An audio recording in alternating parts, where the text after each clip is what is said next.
Pagaidām viens no iespaidīgākajiem izmēģinājumu, demonstrāciju un pētījumu laukiem, jeb saimniecībām. Esmu redzējis, ka šeit izmēģina gan zālājus, pēta gan zālājus, gan labību, gan rapsi, gan kukurūzu. Tur var redzēt arī, šeit ir Bārenbrug zālāju pētījuma un izmēģinājuma saimniecība. Polijā šeit tiek izmēģināti svērti, mērīti, analizēti gan jau esošie, gan jaunie zālāju maisījumi, zālāju šķirnes.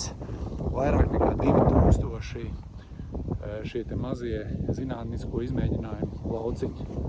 Ļoti iespaidīgi. Tāpat šeit šajā saimniecībā salīdzina, mēra un pēta vairāk nekā 60 dažādus kukurūzas hibrīdus, kviešus un rapšus, viengadīgos, daudzgadīgos zālāju maisījumus. Tā, šodien Rilatas komanda ir atbraukuši šeit, lai mācītos apsties kādu kukurūzu. Lieliski. Čau!